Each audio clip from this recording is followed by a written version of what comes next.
Um.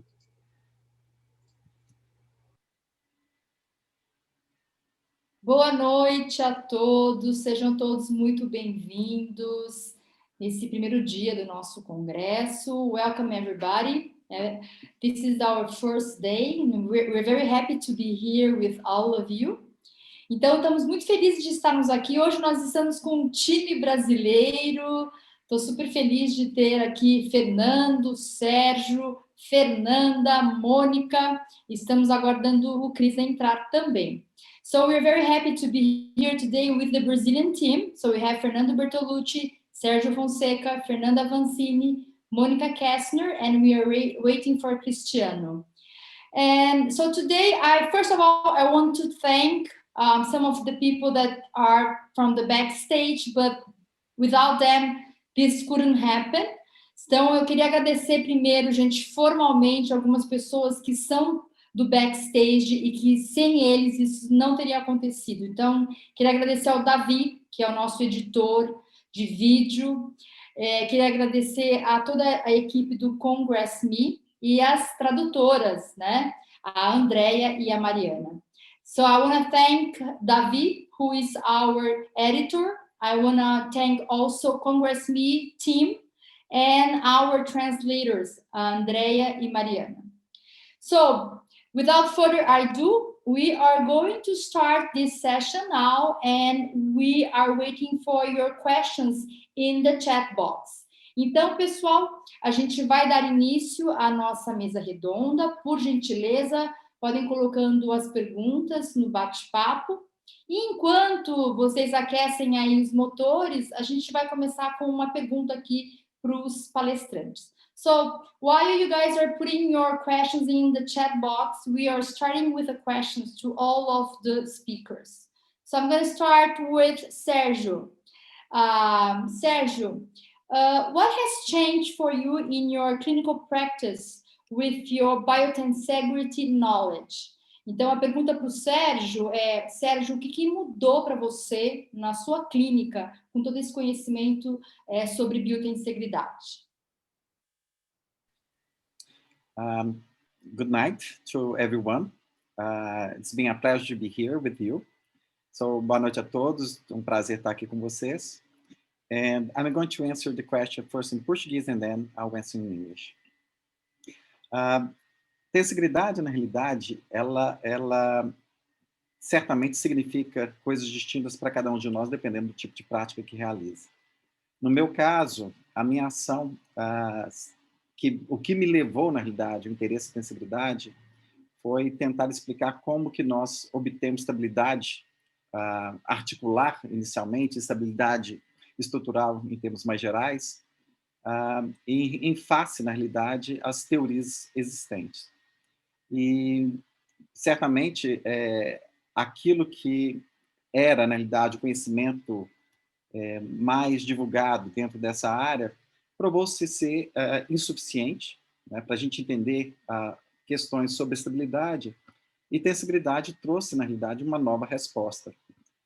Ofereceu, na realidade, explicações mais viáveis, mais, vamos falar assim, aceitáveis, e, portanto, a partir disso, novas ideias, aplicações práticas começam a ser possíveis. Ou seja, basicamente, ela deu uma base conceitual para a formulação de intervenções.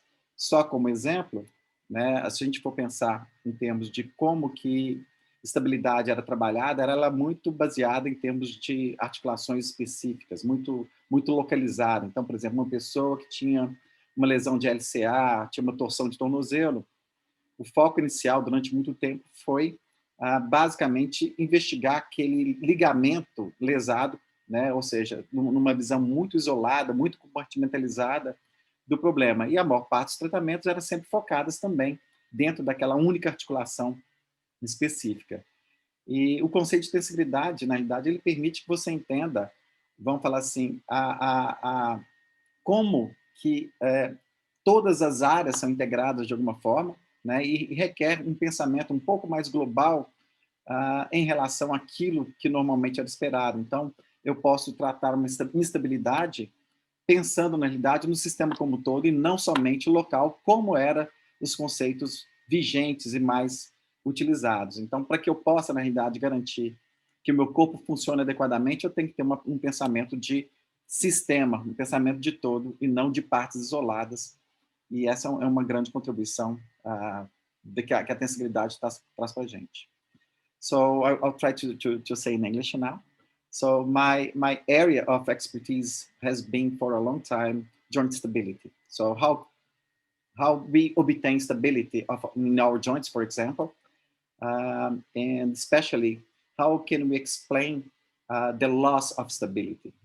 For a long time, stability has been seen as a local event. So whenever someone has an injury, like let's say an LCA injury or ankle injury, most people in the beginning thought that by treating this specific joint in which the injury has happened would suffice. And in fact, tensegrity tells us that in order to understand the system, we have to think in all connections, all interconnectivity that happens within the system. And in order to treat an individual with any joint stability problem, I have to step out of the idea that a localized approach would suffice and move to a more system thinking. We understand how different joints collaborate, and the tissues that are continuous would in some way help to restabilize our patients. So it's let's say a theoretical move from single joints to a global system, and tensegrity allows us to think about that. That's it. Muito obrigada, Sérgio. Vou passar agora a palavra para o Fernando Bertolucci. Primeiro, queria agradecer, Ana, parabéns pela iniciativa, muito bom. First, I want to thank Anna and the initiative to doing this. Vou falar primeiro em português. Na verdade, eu acho que eu esbarrei, na verdade, na tensegridade na própria prática clínica. Como eu falei para vocês, o jeito de tocar que eu usava no Rolfing, ele foi mudando sem que eu percebesse. Num certo momento, para não alongar a história, eu comecei a perceber que o corpo estava realmente conectado mecanicamente, isso é, quando eu balanço, como eu mostrei no vídeo, quando eu faço uma oscilação, o corpo está sincronizado. Isso é, estava havendo realmente uma comunicação entre as partes, o corpo estava unido. Essa foi a primeira percepção. E a segunda percepção foi que manter essa condição mecânica pelo toque produziu uma resposta, como eu falei também na exposição, e que essa resposta, acredito, está relacionada com um fenômeno natural antiquérrimo, que é a pandiculação. Então, como que juntou tudo, entendeu? Terapia manual, que aí a tensegridade apareceu como uma forma realmente observável e perceptível de uma comunicação mecânica do corpo, e que essa comunicação mecânica provavelmente está subjacente ao próprio movimento, na medida em que a gente mantém o nosso movimento, refrescando a nossa tensegridade de manhã todo dia que a gente espreguiça.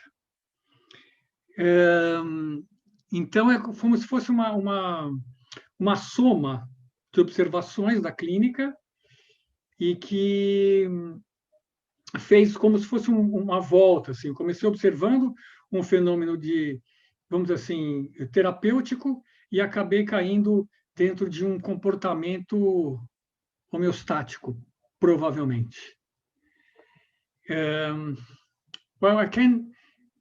I maybe can say that I bumped into biotensegrity.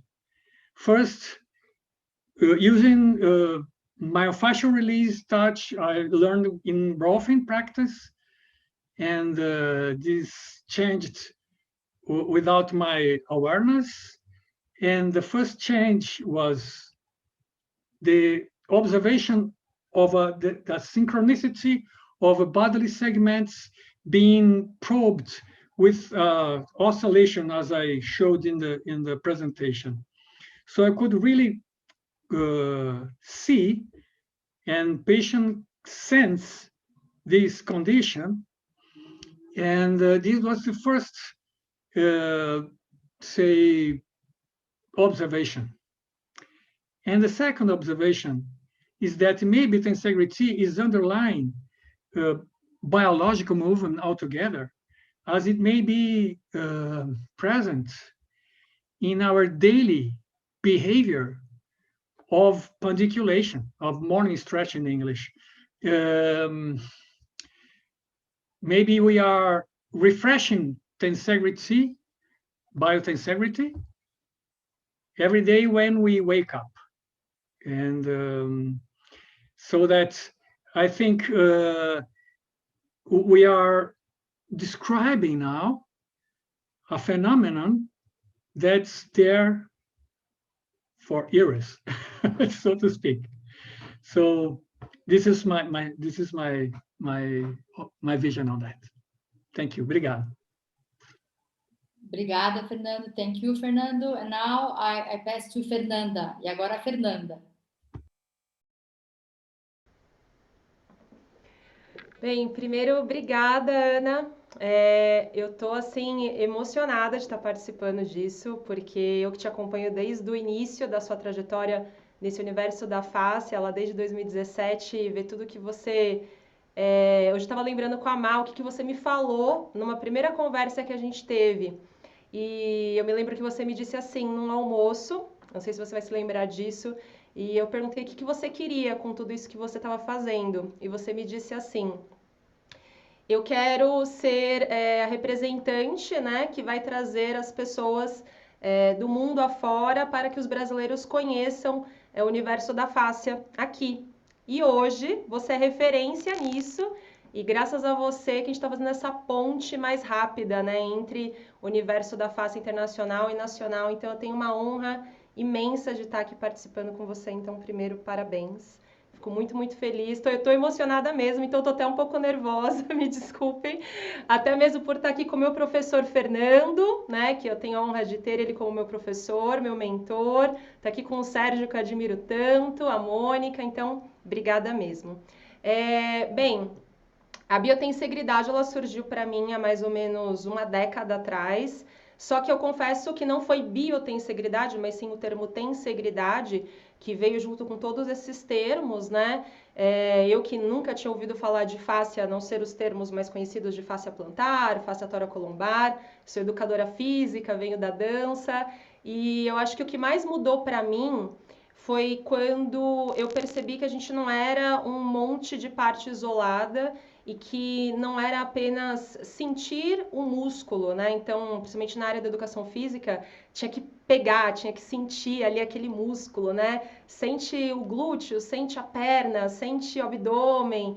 E aí isso começou a não fazer mais sentido quando eu percebi que no meu corpo as coisas não eram bem assim que aconteciam, né? Quando eu me deparei com Pilates, antes de conhecer o universo da face, eu já comecei a perceber que tinha alguma coisa diferente, que dava mais liga, que trazia essa integridade mesmo do corpo, mas ainda de uma forma muito intuitiva.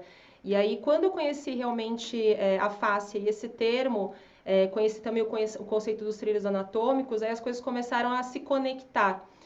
Mas eu confesso que eu não conseguia sentir no meu corpo esse estado, né, de biotensegridade, até realmente conseguir aprofundar mais os conhecimentos. O Fernando faz muita parte disso. Quando no primeiro congresso de fáscia que eu tive prazer de participar aqui no Brasil em 2018, que eu me deparei com o toque de tensegridade, e aí as coisas realmente começaram a fazer sentido, né? E eu poderia dizer que o que mudou depois disso, né? De conhecer mais profundamente esse conceito e entender ele na prática, e com todos esses mentores que foram me guiando nesse processo, é o estado de prontidão que a gente começa a entender que o corpo ele não funciona isoladamente, e sim que ele tem um todo que colabora, e não só dentro da gente, mas como o ambiente ele vai influenciar também para que isso reverbere, né? que a gente está integrado com tudo que está ao nosso redor, não somente dentro da gente, né? Então, eu acho que aí realmente as coisas começaram a fazer mais sentido e eu consigo também passar de uma forma mais clara para quem está ali fazendo as minhas práticas, como no caso é um dos pilares para o MovieFlow, que é o meu método, né? Então, eu acho que realmente traz mais à luz o que a gente quer passar, essa coisa do corpo todo conectado. Agora eu vou me esforçar para falar em inglês tudo isso, Ana. Qualquer coisa você me ajuda, tá? So I'm a little nervous and I'm very honored to be here. When I met Anna in 2017, she talked to me to help me, Anna, please. I'm a little nervous.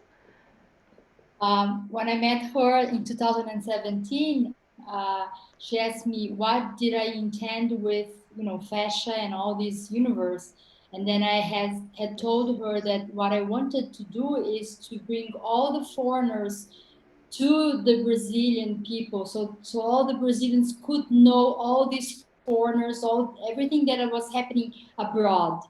So, and I remember this, Fernanda. Thank you. So when I found this term biotensegrity, it's not so clear to me, and Fernando Bertolucci helps me to know this term in a practical way, and I think this changing everything in my practice, in my method, because it's we can connect the parts and feel the whole body. It's like a ready stage, and you feel everything is connected to everything.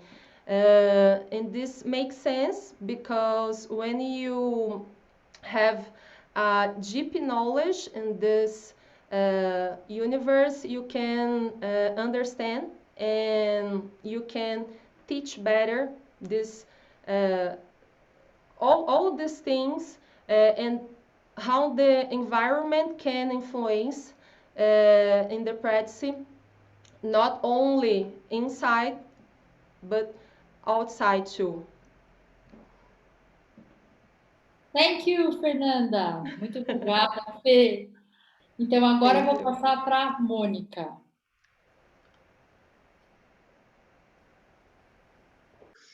Boa noite a todos. É um prazer estar aqui, uma honra. Agradecer principalmente, né, a Ana pelo convite. É muito importante para nós essa interação e essa troca de toda essa experiência, essa vivência de todos nós. A Ana vai me ajudar, porque ela vai traduzir para mim, porque eu não vou tentar falar em inglês. Prometo para a próxima. Então, she's saying good evening, everybody. I'm very happy to be here and honored. This is a very important time for all of us, getting together all this knowledge from different people from different parts of the world. Bom, para mim, eu posso dizer que eu sou uma pessoa afortunada, porque desde que eu me formei, eu venho acompanhando desde Marcel Bienfait até o RPG de Suchard e do GDS de Madame Goudelive. So I'm very fortunate because I have been following Marcelo Bienfait, Suchard and Goudelive for such a long time. E todas essas pessoas traziam uma visão de cadeias, de trabalhos que não eram segmentados e não eram unidirecionais. Eles sempre foram globalistas.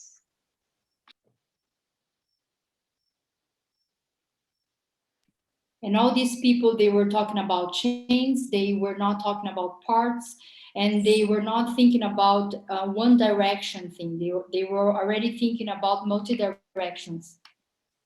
Mas eu posso dizer que isso foi muito pela prática, não pela teoria. O que a biotensegridade trouxe foi exatamente trazer esse olhar mais científico, mais pesquisa, como a gente tanto necessita de explicações mais concretas do porquê que aquelas coisas estão acontecendo. But in fact, what I can tell is that I learned more from the practice, and nowadays, with all this knowledge from biotensecurity, especially in the research field, now we are understanding what's really going on, but in a scientific point of view. Acredito que temos muito ainda a descobrir e a estudar, mas as conquistas que temos hoje, por exemplo, com a importância dessa omnidirecionalidade, a presença de a gente entender que não existem aquelas alavancas, que tudo a gente tem que entender como linhas de força trabalhando. Então, esses entendimentos são importantes para a nossa prática. But I believe there's a lot still for us to learn, like, omnidirectional exercise or movements. We cannot think anymore about levers. We should think about lines of forces. Então, o que eu posso dizer é que na minha prática mudou muito a minha orientação, tanto a nível intelectual, para eu entender o que eu estava fazendo, como à medida que eu passo para o meu paciente ou para o meu aluno, quando aquilo é claro para mim, vai se tornar mais claro para ele também. So what I can tell is that in my practice, things has changed because I think I got more oriented in what I was doing, not only for myself, but also for my client, and everything was more clear for both of us. Acho que é isso. Muito obrigada, Mônica. Thank you. So now I think we can go for the questions over here. Então, a gente pode mudar aqui para as perguntas. I will start reading some of the questions. Eu vou começar a ler algumas perguntas. Então, aqui tem uma pergunta da Lucimara Mina. Parabéns a todos. Professor Fernando, os efeitos da estabilidade que ocorrem após as contrações involuntárias no sistema duram ou perduram? Por quanto tempo? Obrigado, Mina, pela pergunta. Não sabemos exatamente. Não sabemos. Com os registros de eletromiografia, nós vimos, primeiro, que é variável de pessoa para pessoa. Na eletromiografia, a gente viu um efeito residual que se mantém, variável de pessoa para pessoa, e na clínica, mais que tudo, que é o que importa,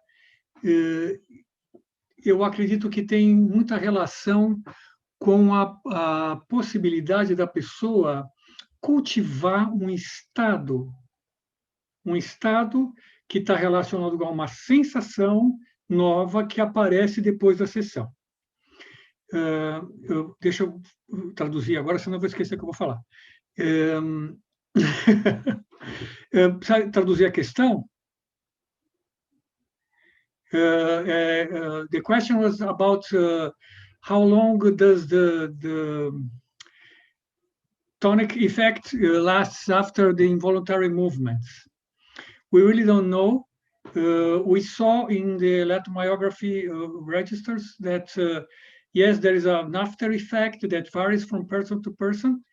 And most of all, I think it depends on the ability of the patient to cultivate this state that is connected to a certain sensation, certain sensations, renewed sensations that arise after a session.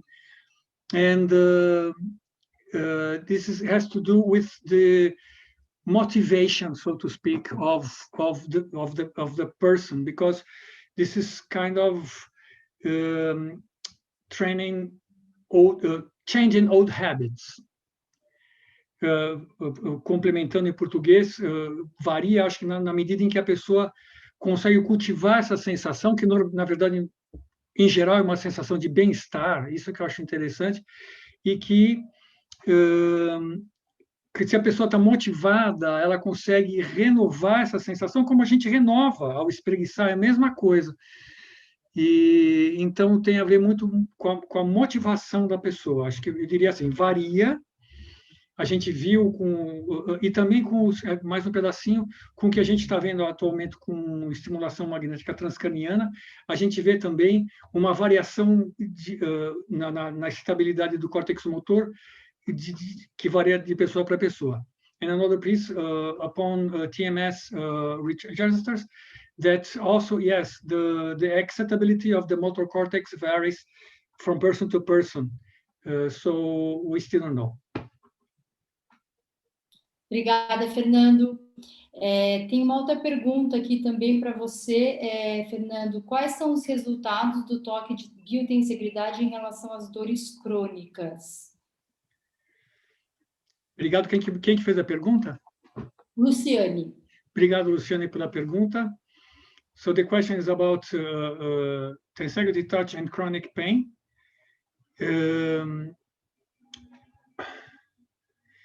Também vai depender muito, vamos dizer o seguinte, dores crônicas que são mecânicas, grande chance de melhorar. Realmente a ideia da tensegridade, da biotensegridade e do sistema facial como um distribuidor de forças e a noção da distribuição das tensões, eu acho que essa concepção ela é fundamental na compreensão da sobrecarga tecidual que está subjacente à maior parte dos casos de dores crônicas mecânicas. Eu estou falando de dores mecânicas, né? Não estou entrando no campo de doenças autoimunes e outros fatores. Dores musculoesqueléticas mecânicas, para ficar mais restrito. So, about chronic pain and tensegrity touch, when we talk about mechanical pain, we are not talking about other kinds of chronic pain, but mechanical pain.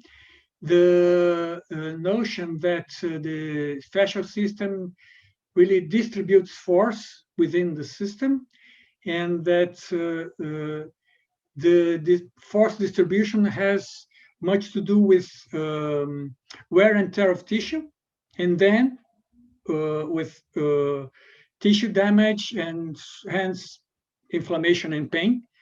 So yes, I may say that this technique is very useful when you can get a better distribution of forces within the system. And again, if the person can sense the distribution of forces and cultivate it again. This is also important. Yes, we've been having very positive results. Agora, complementando em português, que normalmente a gente tem tido bons resultados com pessoas de dores crônicas mecânicas, então, na medida em que você vai mudando o hábito, a pessoa vai percebendo os hábitos motores, vamos assim, defeituosos, vamos chamar dessa forma, e vai escolhendo os hábitos motores a partir da sensação positiva. Isso que é importante, não é uma regra. O que dirige é a interocepção. This interoception is what guides. Obrigada, Fernando. Eu acho essa pergunta interessante e eu vou aproveitar para perguntar um pouquinho para o Sérgio. Sérgio, como que você enxerga essa relação de dor e biotensegridade? So I think this question is very interesting, relation between pain and biotensegrity. So I would like to ask Sergio what he thinks about this.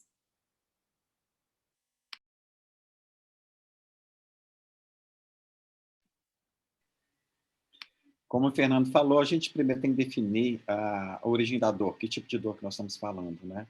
Então, se trabalhar em termos de dores mecânicas, acho que a relação com a tensibilidade ela fica mais viável. So, the first thing is that we have to define which kind of pain we're talking about. And as Fernando mentioned, if we restrict our definition, or at least our focus on mechanical pain, it's easier to relate to biotensegrity. Basicamente, nós temos dores de característica mecânica e dores químicas, tá certo? Então, quando nós temos lesões teciduais dentro de uma resposta inflamatória imediata, é lógico que tentar relacionar isso com o processo mecânico fica mais difícil, porque, afinal de contas, nós temos um processo mediado por marcadores ou por estruturas bioquímicas responsáveis pela dor. Então, a gente tem que pensar na dor de característica mecânica. Essa dor de característica mecânica, ela está muitas vezes relacionada como a estrutura do colágeno, né, e seus receptores embebidos nele, de certa forma, lidam, né, com o estresse que é aplicado naquela determinada região. Uma das coisas mais importantes que a gente tem que reconhecer é que o corpo é uma estrutura adaptativa e, portanto, ele se muda de acordo com esse próprio estresse. Então, por muito tempo, a gente via dor como sendo apenas uma concepção ruim e nem sempre isso é verdade. A dor mecânica, ela é, na realidade, um processo que pode induzir mudanças positivas no tecido. Por isso que, muitas vezes, quando a pessoa assume uma postura negativa diante da dor, ela vai ter muito mais dificuldade de receber os benefícios de intervenções mecânicas do que aquelas que enfrentam a dor e entendem aquilo como um mecanismo de mudança, né? Porque, afinal de contas, a gente tem que tirar o conceito de doença e entender, na realidade, o conceito de adaptação, né? E a gente está lidando, na realidade, com uma estrutura adaptativa que responde a esse, vamos falar assim, campo tensional, na realidade, essas energias mecânicas aplicadas sobre o tecido, e esse tecido vai se adaptar. E à medida que ele se adapta, a dor muda. One of the things that we have to realize that when we talk about mechanical pain, normally what we have is that tissue is not organized in such a way to resist the tensions that are applied to it. And instead of thinking that the pain, the mechanical pain, is something that will do some harm to the individual, we have to understand that the musculoskeletal system is an adaptive system, and it will adapt to the mechanical forces. And some of these mechanical forces that will actually produce pain, we also produce adaptations. So instead of avoiding some of the pains, we have to educate our patients to understand that pain can be, in reality, a mechanism of change. So mechanical pain is not your enemy. Mechanical pain may be a way of transformation, of adaptation of your tissue to the structure of energy that we are immersed in it. So pain is not always something related to harm, but maybe a mechanism to induce adaptations. Obrigada, Sérgio. E ao longo do dia de hoje, né, a gente teve a palestra do Cris falando sobre emoções e biotensegridade, e você falou agora uma coisa importante, né, de como a gente interpreta, né, essa dor. Uhum. Então, Fernanda, na sua prática, fala um pouquinho para nós como é que a gente pode trabalhar, né, essa história da emoção com a biotensegridade. So, along the lectures today, we saw that pain is a matter of how do you interpret the pain. So I'm asking Fernanda, in her practice, how can she relate to that? How does she work with emotions and biotensegrity?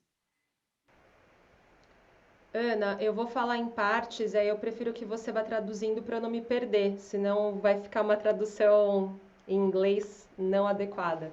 Bem, uma coisa que sempre me intrigou quando eu comecei a trabalhar a fáscia é como a gente começa a aflorar emoções, e eu sempre perguntava para todo professor que eu fazia algum curso por que não se falava muito da relação das emoções com aqueles movimentos que eram destinados à fáscia.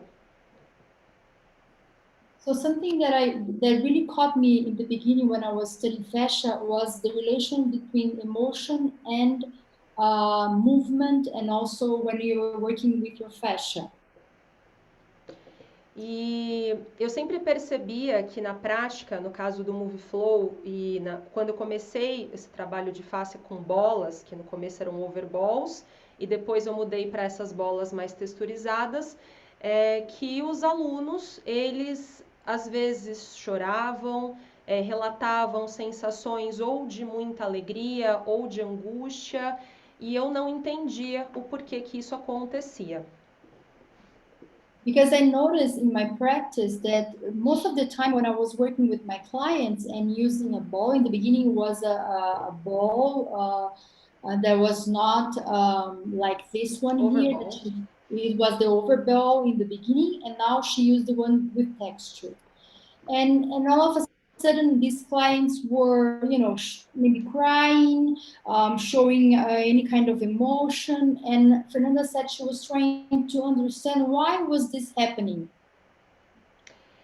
E o que eu fui entendendo, né, com os estudos é que toda emoção ela tem uma forma no corpo, né, por conta dos mecanorreceptores. Então, você sente o ambiente e como o ambiente da minha prática favorece isso, que é a música, um tom de voz diferente, palavras diferentes, a textura da bola, que às vezes substitui as mãos e pessoas que são menos sensíveis, elas são tocadas, só que sem perceber que estão sendo tocadas. Então isso aflorava coisas que talvez estivessem reprimidas e elas colocavam aquilo para fora, mas não sabiam interpretar. So from all she has been studying, she has realized that all the emotions have like a shape in our body. And all of a sudden, when you are in an environment with a nice music, with a nice smell, and maybe even though you don't have someone really touching you, you have the balls that are like being touched with the hands. And these balls were evoking, and all this environment were bringing all these emotions, you know. E o que eu percebia é que o que tinha que mudar era a forma que eu conduzia essas pessoas para que elas ressignificassem essa emoção, para que elas trouxessem uma experiência positiva. Então, se aquele movimento, como por exemplo uma extensão, trazia uma abertura de alguma questão emocional, eu teria que trazer de uma forma que aquilo no final se tornasse positivo. Então, aí é onde entra a biotensegridade para dar liga. Porque aí quando você começa a fazer a pessoa trabalhar o corpo como um todo, ao invés de evidenciar o local da dor, o local da experiência, que talvez foi um pouco negativa, você no final da aula, ela trazer um significado daquela experiência sendo positiva, ela ressignifica aquele movimento que remeteu a alguma coisa ruim. Porque o todo, o final, esse estado que ela fica dessa biotensegridade, ressignifica e de repente ela consegue transformar aquela emoção que era negativa em positiva.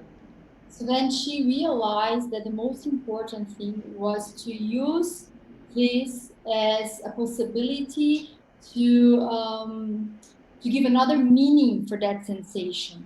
And for instance, if the person was doing extension and all of a sudden an emotion came out, and maybe not a very good emotion, working with the whole and considering the environment through biotensegrity, she was able to make the whole experience into something really good. So it was not about looking for a specific bad emotion or feeling, but looking at the whole experience and taking the best out of this experience and bringing something good out of it. E é por isso que quando você entende a biotensegridade na prática e você traz uma experiência corporal mais completa, independente se o relato daquele seu aluno ou paciente é algo específico de uma dor num local, ele se sente bem, né, no final, e ele consegue estar nesse estado mais de prontidão e isso gera bem-estar, que é o que todos nós queremos chegar no final de uma sessão ou de uma aula. E quando você guia essa pessoa sem tanta imposição, sem muita rigidez na fala, no ambiente, e convidando a pessoa para uma experiência que não tem certo ou errado, aquilo realmente se transforma e o que ela grava no final é essa sensação e não aquele ponto. E de repente aquela emoção ela se transforma de alguma forma que não tem uma explicação ainda muito palpável, mas na prática é isso que acontece. So when the environment was, I would say, like safe, right, Fernanda? Safe, and the person was able to express without being judged if it's wrong or right, and without just putting their eyes into one little thing, but feeling the wholeness, they were able to give another meaning for that experience, for that sensation, and instead of having something as a bad experience, they would experience something really good, something that would bring joy and also well-being. Thank you. Acho que é Muito isso. obrigada. Ok, para a Mônica, temos aqui uma pergunta, Mônica. A Mônica falou no início da sua palestra uma breve e feliz relação entre as nossas couraças e os 5 diafragmas. Estendo a pergunta a todos, na prática de vocês, existe um alicerce de tratamento? Tá. Então, Mônica, fala um pouquinho de novo, sobre essa relação entre as nossas couraças e os nossos 5 diafragmas. Ok. Bom, vamos lá. Quando a gente pensa que o nosso corpo, ele tem a parte da matéria, e se matéria também é energia, nós entendemos que, segundo Reich, quando estudou as couraças do caráter, e Lowen também, esses pontos são pontos de tensão muscular, que eles falavam como se fossem pontos de energia estagnada. So, if we think the matter with energy, according to Lowen and Reich, they were thinking about specific points in our body where the energy was not flowing. And these points, they were full of tension. Coincidentemente, é como se eu tivesse colocado mapas sobre mapas e tivesse colocado as couraças, os chakras e os 5 diafragmas. Quando eu coloco essas, vamos brincar de 3 transparências, uma sobre a outra, a gente consegue ver uma correlação em alguns pontos. So it's like putting a map over a map, and maybe we're putting a map of, como fala couraças? Não sei. Couraças. So it's a map of maybe the diaphragm, and then the acupuncture lines, and maybe another map from Reich. Chakras, né? And chakras.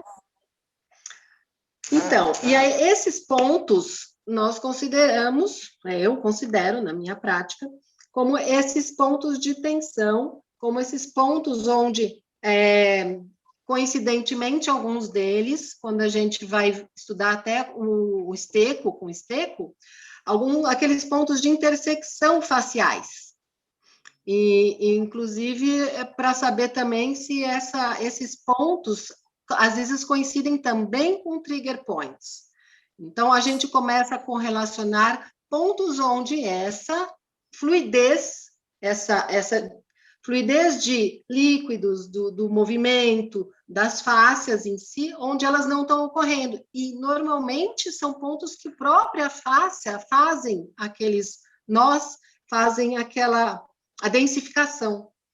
Okay, so in fact, what she's saying is that lots of authors have studied these specific points, and maybe for coincidence or not, they happen to be very similar in places in our body. And these points, they are full of tension. So in those places, you cannot get force transmission, you cannot get fluid going through, you cannot get energy flowing over there. E recentemente, né, mais recentemente, a gente coloca os trilhos anatômicos, né, que também são uma forma de você entender esse trajeto, essa linha de força, esse movimento, onde ele está densificando, onde ele está alterando essa condução, que seria uma condução esperada para um movimento íntegro, um movimento harmonioso. And recently, we can also think about the lines from Ton Myers as being part of this thought. Então, assim, na verdade, essa é a condução para a gente conseguir entender, e a minha leitura, ela acaba sendo dessa forma, e considerando muito a parte perceptiva. Nós nunca podemos esquecer que as fáscias são os nossos receptores todos, da nossa sensação. Então, a partir daí, a gente vai trabalhando em cima desses canais, trabalhando muito em cima desse movimento. Acho que é isso. Muito obrigada. And she's saying that through this way of thinking, she gets oriented in order to start a treatment. Então, estendendo essa pergunta, né, a todos, a Mina pergunta, a todos presentes, existe um alicerce no tratamento de cada um de vocês? Sérgio, tem alguma coisa assim, um alicerce no seu tratamento?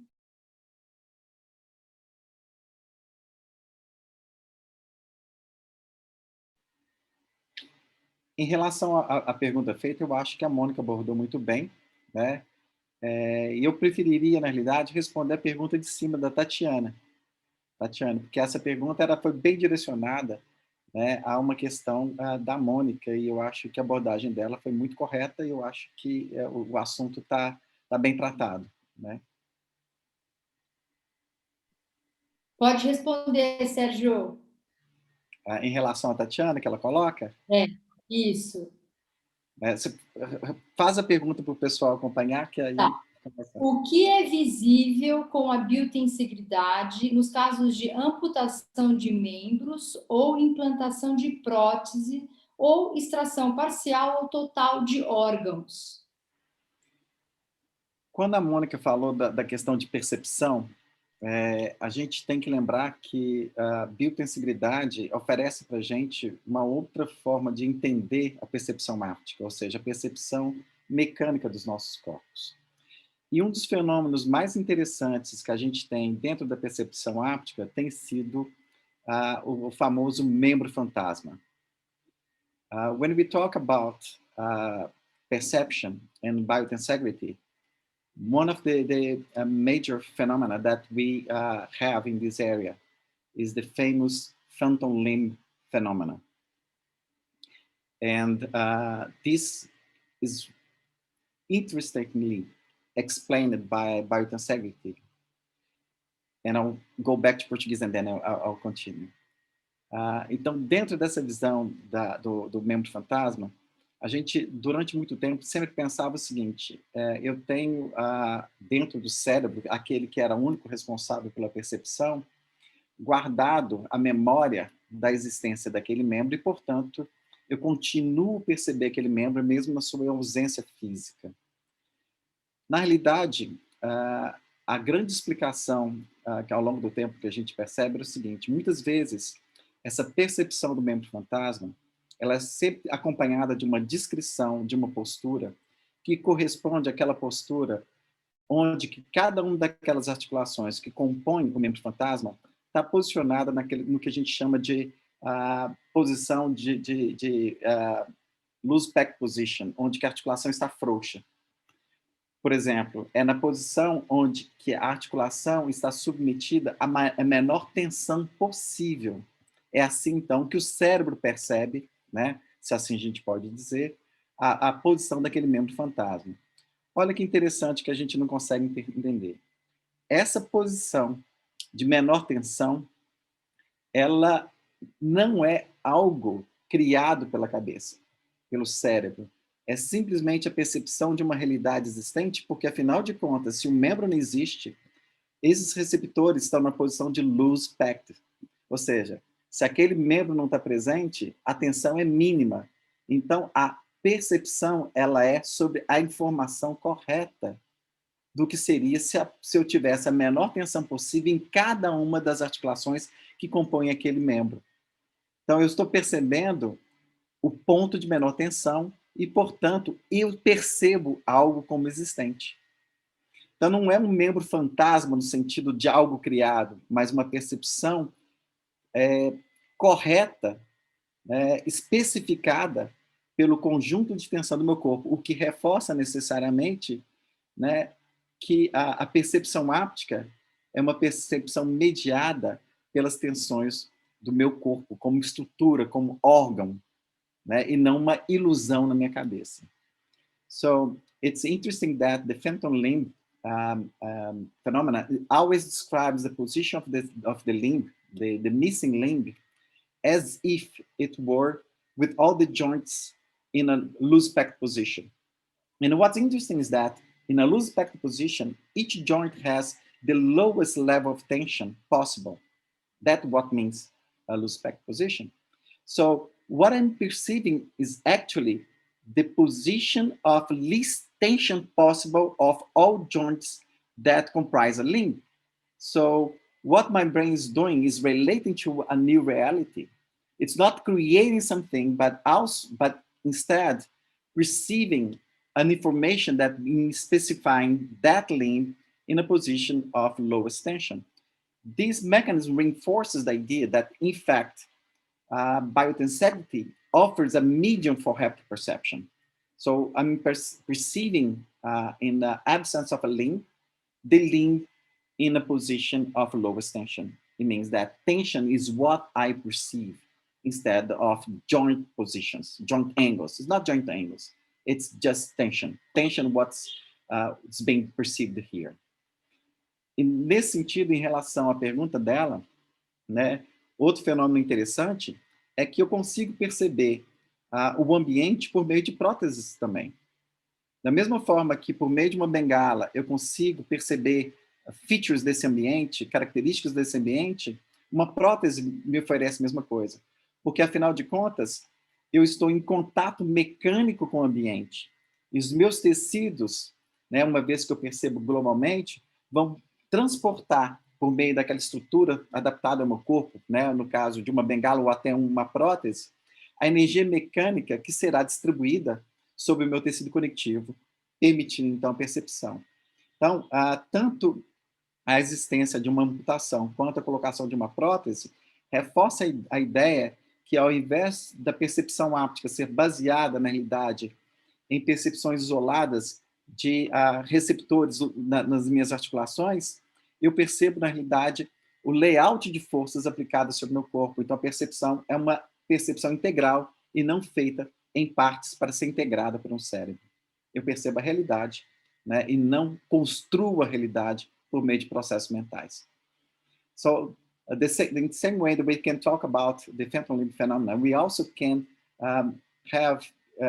be in contact with the reality that we can perceive features of our environment by means of objects that we are in contact or by prostheses. For example, if I touch an object with a cane, I can extract information about its features, its properties. And the same thing with a prosthesis, I can surprisingly receive the existence of the environment close to me. So these two phenomena, like the phantom limb phenomena and the fact that prosthesis can allow me to perceive the environment reinforces the idea that haptic perception is not based on information of receptors located in my joints, but instead is by the flow of tension imposed on my body as a whole. So the brain, instead of creating information based on parts, it's just connecting to the whole that exists. So I perceived always as a whole, not in parts created by my brain. I'm just reflecting reality that I have a continuous body in contact with the environment. Muito obrigada, Sérgio. Eu acho que nós não temos mais perguntas. Alguém gostaria de colocar mais alguma coisa?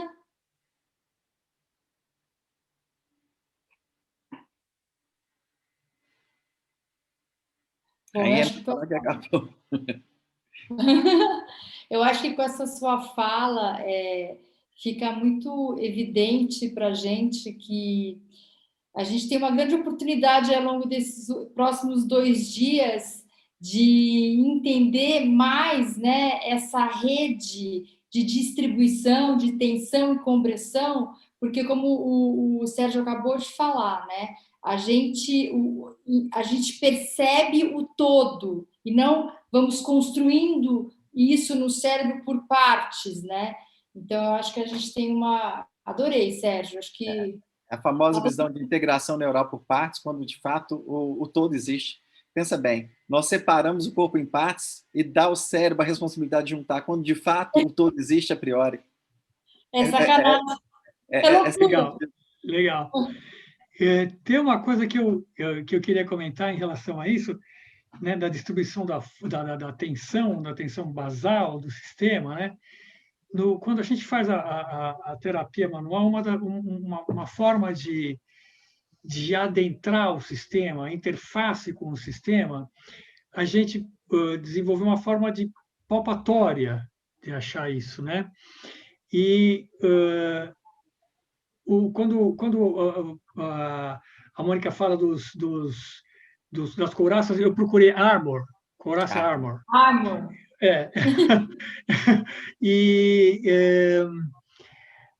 Com a mão, a gente consegue perceber a mobilidade do tecido local e em relação ao sistema, um jeitinho de você palpar. E as entradas que parecem, na prática clínica, né, as entradas que parecem mais fáceis de realmente juntar o sistema e de criar, como eu falei, essa sincronicidade de movimento, inclusive de resposta mecânica propriamente dita, está nos lugares onde a mobilidade é menor. A mobilidade de tecido, se eu pudesse separar, desde a pele até o osso, mobilidade local, e como você associa forças de uma determinada forma, parece que você consegue acessar o sistema inteiro, criando essa tensão. Então, você aprecia a mobilidade local e a resposta sistêmica. E os lugares onde você consegue isso com mais facilidade, onde a gente chama as portas de entrada, são a principal que a gente vê basicamente na região do diafragma, no arco costal. É o lugar onde parece que a gente mais facilmente perde a conexão, vamos assim dizer, e mais facilmente consegue ajudar o sistema a reintegrar, vamos colocar dessa forma. Então, acho interessante essa ideia, e tem até também, se a gente for lembrar, tem o livro do Louis Schultz, que fala da Endless Web, né, que ele fala também, e ele escreve uma coisa bem parecida também, Mônica, você precisa procurar esse livro, que ele fez secções mesmo, e mostrou adensamentos nessas regiões, então tinha olho, tinha tudo, e que é uma coisa individual, né, que a gente cria. Bebê nasce, provavelmente, sem esses adensamentos, e a própria expressão motora que vai remodelando e a gente vai nos tecendo a cada dia, e o negócio é uma tecelagem na qual a gente cabe e pode se expressar. Eu esqueci de falar em inglês, tá vendo? I forgot to speak in English again. So I'm sorry. Just to mention that the idea of muscular armor, as Reich brings, meets with our experience using a palpation methods to integrate the system and to see the synchronicity of bodily parts as in response to the oscillations that the diagnostic oscillations that we use in practice, that these areas probably are the areas where we sense that are the areas where the mobility of the tissues is the least, and also the relation of the local mobility with the system, with the whole, that because we associate forces, we can sense the whole, is in the areas where the armors are described, mainly in the diaphragm area, probably where mostly we have instability, we lose stability, and these areas, so they match again. This is another idea of another map that we can put together to reinforce our observations. Muito obrigado. E para a gente acabar, vamos então aqui, considerando a pergunta do Pedro Salles, né? Ele fala assim, na prática de vocês, existe algum alicerce de tratamento, tipo algo fundamental, imprescindível? Então, que tal a gente acabar aqui hoje, a nossa mesa redonda, cada um falando uma frase de algo que seria imprescindível na sua prática? Quem quer começar? Eu posso começar. Lembrando que a definição original tem integridade, são sistemas de tensão contínua e compressão descontínua, a grande recomendação que eu faço é mantenha esse flow, esse fluxo tensional. O sistema depende disso, né? Tensão contínua e compressão descontínua. Compressão é o mecanismo pelo qual grande parte dos processos patológicos se nutre. Compressão é aquilo que leva processos degenerativos em todas as instâncias, enquanto que a habilidade de distribuir tensão é aquilo que nos protege. Então, todas as alternativas terapêuticas devem ser direcionadas a essas duas coisas. Permitir o fluxo de tensão, né, essa distribuição de tensão, fazer o possível para garantir essa distribuição de tensão e evitar, com muita força, compressão. Compressão estrutural é aquilo que leva grande parte da emergência de processos patológicos. O sistema não foi feito para transmitir por meio de compressão, mas por meio de tensão. Tá? Garanta um sistema que transmita tensão e evite compressão. Essa que seria, na realidade, para mim, a visão imprescindível. Okay, so now in English. Okay, sorry. If we take the original definition of tensegrity by Fuller, and especially, what's his name? Forgot his name. Anna, the guy that created the first tensegrity structure. Snelson. Snelson. By the definition of Snelson, tensegrity is continuous tension, local compression structures. So the idea is that if I have to give any kind of advice in terms of what is really important in terms of biotensegrity, is that keep this tension distribution and avoid local compression. Compression is the mechanism by which most of the pathological conditions emerge. So if we're talking about degeneration, be sure that compression is related to it. So if we want to do something good for our patients, is make the maximum effort to allow the structure to distribute tension and prevent compression. That's what I have to say. Thank you, muito obrigada. Legal, legal. Vou continuar, então. Vou pegar carona no Sérgio.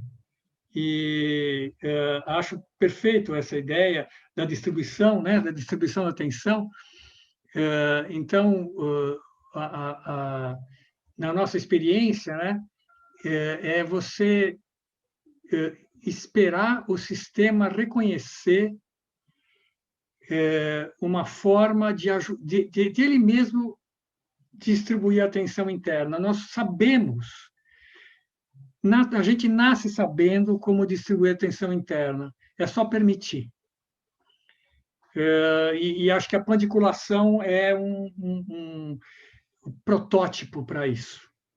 So just getting a ride with Sergio's thoughts, and I think what's really important, and we use it daily, is that we should wait for the system to recognize ways that the system itself can redistribute the tension naturally, because we all are born with this possibility, and the pandiculation may be viewed as a model for that. And so we need to have patience and wait and give the system the time to unfold and to expand from inside. This is what I think. Thank you. Posso pegar carona agora no Fernando? Pegando carona. Minhas duas palavras são respeito e sensibilidade. Respeito, exatamente partindo desse princípio de você respeitar aquela pessoa que você está tratando, em contato com ela, o respeito à percepção dela, à história dela. Quer traduzir? Esqueci também. The two words that I think it's very important are respect, respeito e sensibilidade. And sensibility. Respeito, que a gente tem que ter um respeito àquela pessoa e a toda a história dela e as percepções dela. So first of all, we have to be respectful to that person, to their history and all their sensibility. E a sensibilidade que nós, enquanto terapeutas, né, a gente precisa desenvolver. Na verdade, nós desenvolvemos com a prática. Então, a importância da gente ter a prática para desenvolvermos essa sensibilidade e, junto com o respeito, podemos trazer uma possibilidade dessa fluência dentro dessa biotensegridade. So it's very important, the practice, in order for us to get to improve our sensibility, and this sensibility that comes with the practice, plus the respect for the person, we can get a better output. Muito obrigada, Mônica. Fer? Obrigada, Ana. Bem, se eu pudesse falar um alicerce para mim, muito importante, é o ambiente que você promove, que vai desde toda essa preparação para você receber aquele ser humano que está vindo ali, passar o tempo dele com você, né, esperando uma resposta, e de você entender que você é um ser humano lidando com outro ser humano. So if I could say something about what is really important for me is the environment that you are receiving your patient, and also the way you are relating to this person. Então, é o ambiente, é a forma com que você lida. O que mais, Fê? Que você é um ser humano lidando com outro ser humano. And that you are a human being relating to another human being. E esse ambiente e você ter essa vulnerabilidade ao lidar com o outro faz com que você se conecte mais nesses sistemas que estão se integrando, né? A partir do momento que a pessoa vem ali para ser atendida por você. And throughout all of this, you are able to connect with this person in this situation. E isso com certeza muda essa tensão e vai reverberar para essa mudança dessa compressão. Então, acredito que o fim, cada um falando da sua forma, é o mesmo, né? Que é trazer esse equilíbrio dentre das propostas, de alguma forma. So, and I believe that, we're all maybe saying different words, but at the end we are saying the same thing. We are dealing with these forces that interact, and what we're looking for is a very good output out of it. Muito obrigada. E eu gostaria de também pegar a carona e falar que uma coisa que eu acho muito legal e importante para mim é a palavra sinergia, né? A gente, por muito tempo, estudou muito agonista, antagonista, coisas que são opostas, né? Mas o corpo nosso trabalha em sinergia. E quando a gente entende isso, aí a gente potencializa a nossa autorregulação, a nossa autointeligência, né? E o nosso bem-estar, os resultados. So, if I could choose a word, I would choose synergy. Because with synergy, we come from a lens where we think about opposites, but in fact, our body works in synergy. And when we look through this lens of synergy, we can understand in a better way what is auto-regulation, what is biointelligence of our body. And the beauty of this is that this can only happen in a biotensegrity environment. Então, o legal dessa sinergia é que ela só se torna possível num lugar onde tem integridade e biotensegridade. Ok, então, gente, nós vamos então agora encerrar aqui a nossa primeira mesa redonda. Gostaria de agradecer muito a presença de todos vocês, aqui todos os palestrantes e todos vocês que estão nos assistindo e a todos vocês que irão nos assistir. E amanhã iniciamos novamente às 9 horas. So, thank you so much to all of us. Thank you so much for the speakers, for all of you that are watching us right now and that will be watching us later on. Tomorrow we start again at 9 a.m. Brazil time. And so thank you and we'll see you guys tomorrow. Então, muito obrigada, gente, e até amanhã. Beijo para todos. Beijo. Tchau. Obrigada, Ana. Obrigada.